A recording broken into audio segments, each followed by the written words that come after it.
Assalamualaikum warahmatullahi wabarakatuh. Nama saya Nur Syifa. NIM saya 198820111052. Saya mahasiswa dari Prodi S1 Farmasi Sekolah Tinggi Ilmu Kesehatan. Di sini saya akan menjelaskan atau mempresentasikan tugas mata kuliah Pemastian Mutu Sediaan Farmasi dengan judul Jaminan Mutu Pangan. Yang pertama ada pendahuluan, yaitu pangan merupakan kebutuhan manusia yang sangat mendasar karena berpengaruh terhadap eksistensi dan ketahanan hidup manusia.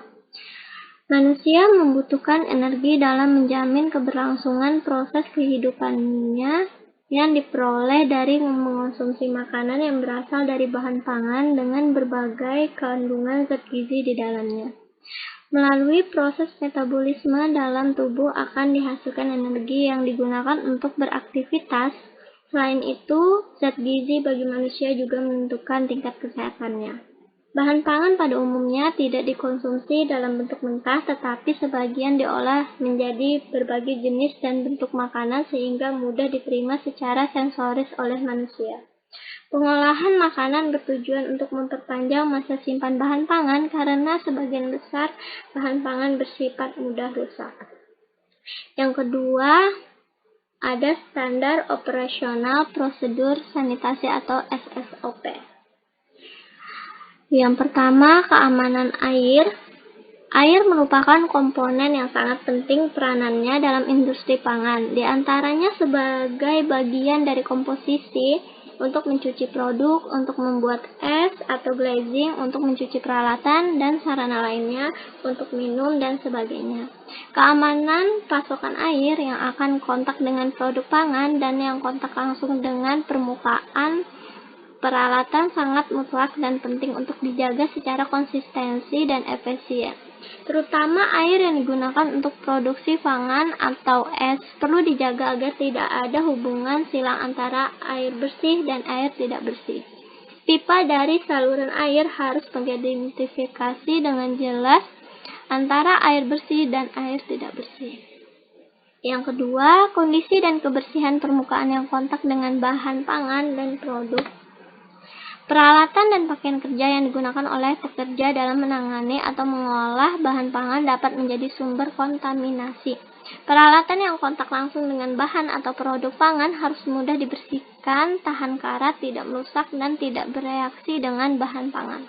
Peralatan harus dicuci dengan air hangat untuk menghilangkan lapisan lemak dan kemudian bilas dengan air bersih.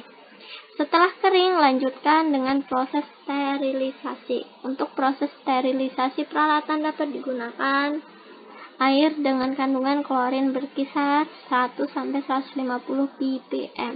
Untuk mencegah terjadinya kontaminasi ulang, peralatan yang sudah dicuci harus ditiriskan dan simpan di tempat yang bersih. Yang ketiga ada HACP. Merupakan suatu alat, cara, metode, sistem untuk mengidentifikasi, mengevaluasi, dan mengendalikan bahaya yang penting bagi keamanan pangan. Mekanisme kerjanya, yang pertama mengidentifikasi sumber-sumber bahaya yang berpotensi mencemari atau proaktif.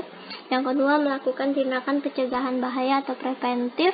Yang ketiga memantau pengendalian bahaya untuk memastikan efektivitas atau efektif. Yang terakhir, verifikasi efektivitas keseluruhan sistem. Tujuan penerapannya yaitu untuk mencegah dan mengendalikan keberadaan bahaya dalam bahan pangan sehingga aman untuk dikonsumsi. Yang selanjutnya, yang keempat, mutu bahan pangan. Mutu atau kualitas adalah kumpulan sifat-sifat atau karakteristik bahan atau produk yang mencerminkan tingkat penerimaan konsumen terhadap bahan tersebut. Bisa juga diartikan sebagai keseluruhan gambaran dan karakteristik suatu produk yang berkaitan dengan kemampuan untuk memenuhi atau memuaskan kebutuhan yang dinyatakan secara langsung maupun secara tidak langsung. Mutu pangan adalah nilai yang ditentukan atas dasar kriteria keamanan pangan, kandungan gizi, dan standar perdagangan terhadap bahan makanan dan minuman Selanjutnya, jaminan mutu adalah seluruh kegiatan terencana dan sistematik yang diterapkan dalam sistem mutu dan diperagakan sesuai dengan kebutuhan untuk memberikan keyakinan secara memadai bahwa barang atau jasa akan memenuhi persyaratan mutu. Secara internal, jaminan mutu memberikan keyakinan pada manajemen, sedangkan eksternal memberikan keyakinan kepada pelanggan atau pihak lain. Selanjutnya yang kelima, konsep mutu pangan, yaitu ada produk pangan yang bermutu. Yang pertama, aman dikonsumsi, kedua, layak dikonsumsi, dan yang terakhir, memberikan nilai yang lebih atau manfaat. Yang kedua, ada pangan yang aman, yaitu bebas bahaya dari kimia, fisika, biologis, atau mikrobiologis kepercayaan. Dan yang terakhir, yang ketiga, pangan yang bermutu, memenuhi standar, yaitu konsumen, peraturan atau regulasi, dan yang terakhir, industri. Yang selanjutnya, keenam, sumber makanan yang baik. Rumah potong hewan yang diawasi pemerintah dan sebagai tempat pemotongan hewan yang resmi.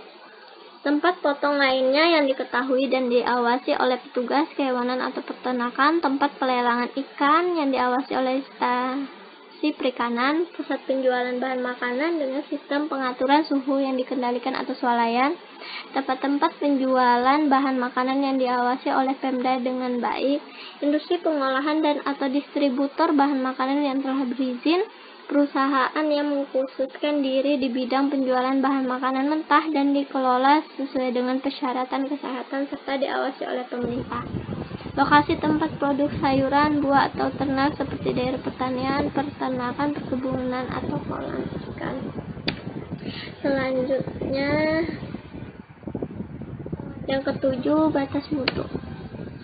Sebagai upaya perlindungan konsumen terhadap keamanan pangan, maka pemerintah melarang para produsen untuk memproduksi pangan dengan kualitas mutu yang rendah. Menetapkan batas mutu yang boleh diproduksi, yaitu penetapan standar batas mutu. Di Indonesia ditetapkan Standar Nasional Indonesia atau SNI sebagai syarat bagi produsen dalam memproduksi produk pangan, sehingga produsen diharuskan menghasilkan produk yang bermutu baik. Pemerintah melalui suatu tim khusus menetapkan batas mutu, misalnya SNI. Tujuan penetapan batas mutu antara lain, satu, produsen diikat untuk memproduksi komoditas dengan mutu yang baik, dan yang kedua, konsumen dapat menerima produk seperti yang diinginkan. Selanjutnya yang kedelapan, yaitu kelas mutu. Adanya keseragaman mutu dan ditetapkannya batas mutu, maka dapat dikelompokkan menjadi berbagai tingkatan atau kelas mutu. Kegunaan kelas mutu yang pertama, menciptakan keadilan dalam perdagangan komoditas. Kelas mutu dapat mempertemukan produsen atau penjual, konsumen atau pembeli, dan komoditasnya pada posisi atau tempat dan waktu yang sama. Yang kedua, untuk pelayanan konsumen, kelas mutu memudahkan produsen atau penjual kelas-kelas mutu yang tersedia, sekaligus memudahkan konsumen atau pembeli mengenali macam-macam pilihan kelas mutu. Yang ketiga, penggunaan komoditas yang berbeda, kelas mutu bahan mentah atau produk jadi dimanfaatkan untuk kegunaan bahan atau produk yang berbeda. Yang keempat, untuk perdagangan dan usaha, kelas mutu dapat menjadi dasar menetapkan dan menaikkan harga produk. Materi selanjutnya yaitu yang kesembilan, tentang penurunan mutu bahan pangan.